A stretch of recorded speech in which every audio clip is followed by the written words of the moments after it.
തിരുവനന്തപുരം നഗരസഭയിൽ ബി.ജെ.പി. അധികാരത്തിലേറിയതിനു ശേഷമുള്ള ആദ്യത്തെ ബജറ്റ് അവതരണമാണ് ഇന്ന് നടന്നത്. നിരവധി സുപ്രധാനമായിട്ടുള്ള പ്രഖ്യാപനങ്ങൾ, ജനങ്ങൾ ആവശ്യപ്പെട്ട പ്രഖ്യാപനങ്ങളൊക്കെ തന്നെ ഈ ഒരു ബജറ്റിലൂടെ നമുക്ക് കാണാൻ സാധിച്ചു. ഇതിൻ്റെ കൂടുതൽ വിവരങ്ങൾ നമുക്ക് മേയർ അഡ്വക്കേറ്റ് വി രാജേഷിനോടും അതുപോലെ തന്നെ ഡെപ്യൂട്ടി മേയർ ആശാനാഥിനോടും നമുക്ക് ചോദിച്ചറിയാം.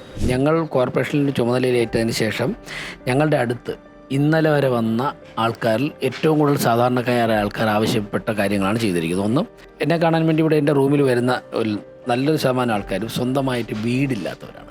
ഭൂമി സ്വന്തമായിട്ടുള്ള പലരും മരണപ്പെട്ടു പോയി, എന്നിട്ട് പോലും അവർക്ക് വീട് കിട്ടുന്നില്ല.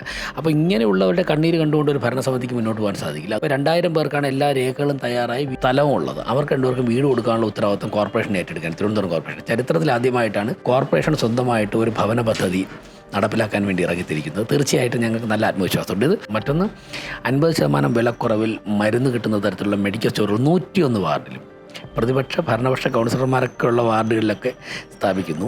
100 വാർഡുകളിലായിട്ട് 50 ലാബ് വരുന്നു. അതുപോലെ തന്നെ MRI CT സ്കാനൊക്കെ ചെയ്യാൻ വേണ്ടി പകുതി നിരക്കിൽ ചെയ്യാനുള്ള കേന്ദ്രങ്ങൾ ആരംഭിക്കുന്നു. കോർപ്പറേഷൻ ജീവനക്കാർക്കും കൗൺസിലർമാർക്കും മുൻ കൗൺസിലർമാർക്കും മിതമായ നിരക്കിൽ ക്വാളിറ്റിയുള്ള ഉൽപ്പന്നങ്ങൾ കിട്ടാൻ വേണ്ടി സൂപ്പർ മാർക്കറ്റ് കോർപ്പറേഷൻ ആരംഭിക്കുകയാണ്. ലോകോത്തര നിലവാരമുള്ള കോർപ്പറേഷൻ്റെ കെട്ടിടം, ഇങ്ങനെയൊക്കെയുള്ള വളരെ വലിയൊരു ജനങ്ങൾക്ക്, സാധാരണക്കാരായ ജനങ്ങൾക്കൊക്കെ തന്നെ സ്വീകാര്യമായിട്ടുള്ള തിരുവനന്തപുരത്തിൻ്റെ മുഖച്ഛായ തന്നെ മാറ്റുന്ന തരത്തിലുള്ള ബഡ്ജറ്റാണ്. നമ്മുടെ തിരുവനന്തപുരം എന്ന നഗരത്തെ രാജ്യത്തെ തന്നെ ഒരു വലിയ നഗരമാക്കി മാറ്റും എന്നതാണ് ഞങ്ങൾ പറഞ്ഞ മുദ്രാവാക്യങ്ങളിൽ നിന്നും ഓരോ നിമിഷവും മുൻപോട്ടാണ് പോയിക്കൊണ്ടിരിക്കുന്നത്. 1 ഇഞ്ച് പോലും ഞങ്ങൾ പുറകോട്ട് പോയിട്ടില്ല.